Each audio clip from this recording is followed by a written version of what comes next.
I was driving Uber the other day and I got a request for a trip from Lexington, Kentucky, where I live, to Chillicothe, Ohio. One way, that's a 3-hour trip.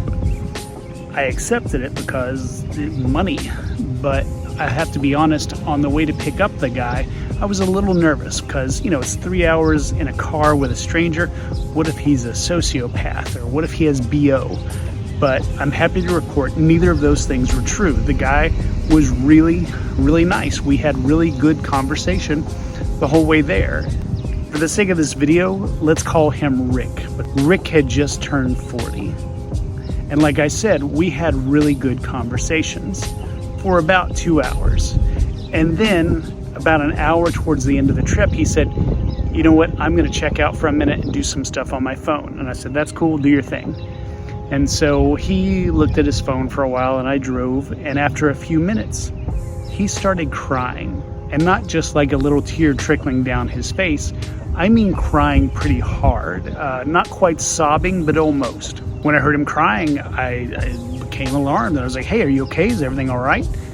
And he explained that he'd been texting with his wife, and it looked like they were going to get a divorce. So being a compassionate person, I invited him to talk about it if he wanted to, not with the intention of me giving him advice. I'm not a counselor, I'm not a relationship expert, so I was just there to listen. So he started telling me that he used to have a really good job, and because of some unforeseen circumstances, that job went away, but his wife's career really took off at the time.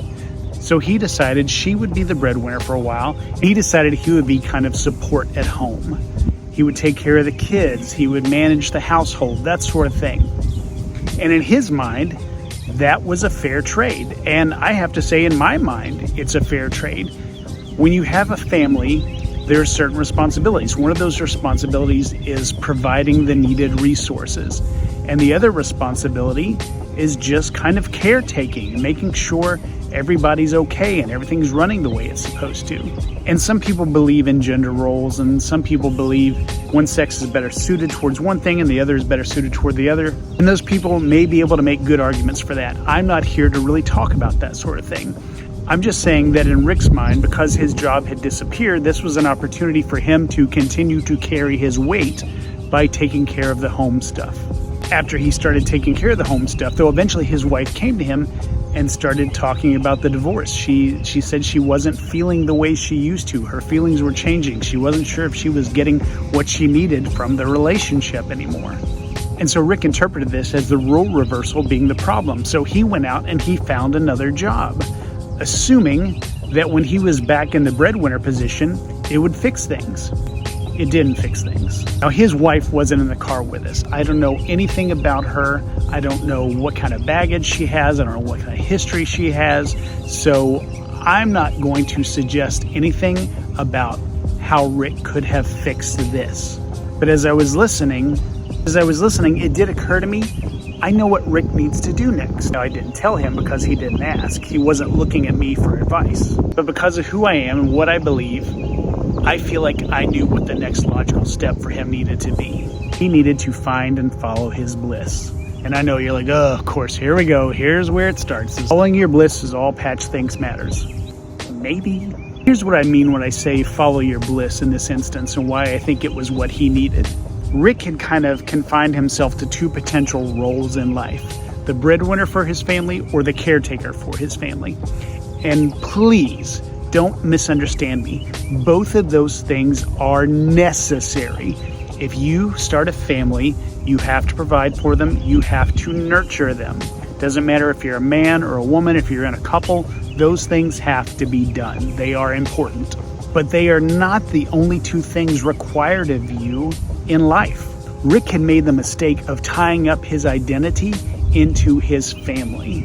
And that's an easy thing to do. I think a lot of us do it. I think maybe most people do it. And this isn't to undermine how important your family is, but it is not a good replacement for an identity. It is not a good replacement for following your bliss. And I'm going to really boil down follow your bliss right here. This is something that I'm trying to do ongoing with my bliss engine that I'm creating. But to my mind, Following your bliss means finding a problem and getting really good at solving that problem. And so for Rick, the beginning and ending of his responsibilities in life were his family. And that's certainly better than the alternative. It's certainly better than not feeling any responsibility to your family. But when a person follows their bliss, when they figure out the problem they're here to solve and they get really good at solving it, it gives them purpose. It gives them meaning. And Rick's kids and his wife, they would start to see him differently. They would start to see him as driven and purposeful and as a high value person. Don't get twisted when I say a high value person. Every life is important, even if it's the guy sitting on the couch doing nothing, or it's the homeless guy, or anybody. Everybody's important, but value is something determined by other people.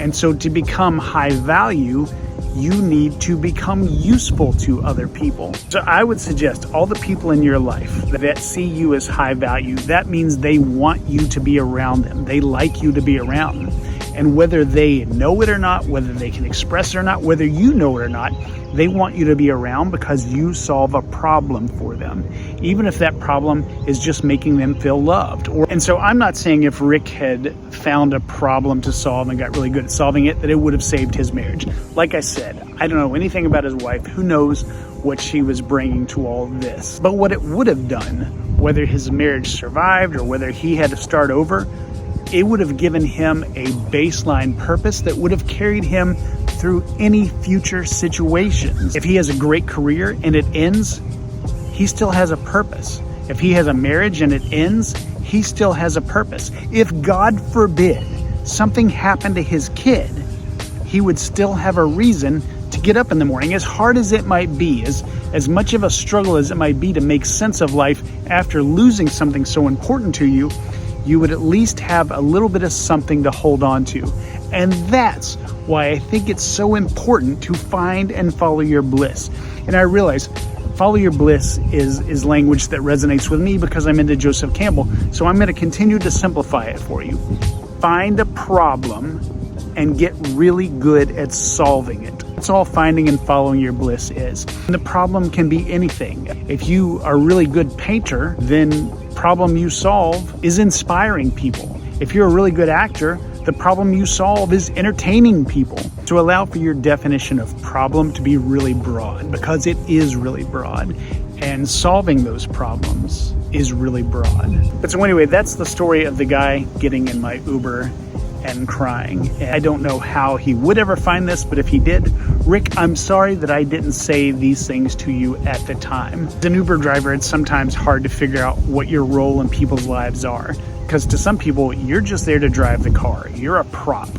But other people, you have a human interaction with, and you feel the need to kind of follow that out. And so, Rick, if I didn't follow it well, I apologize. But if you're watching this video now, I can make up for that. Find and follow your bliss. Find a problem to solve and get really good at solving it.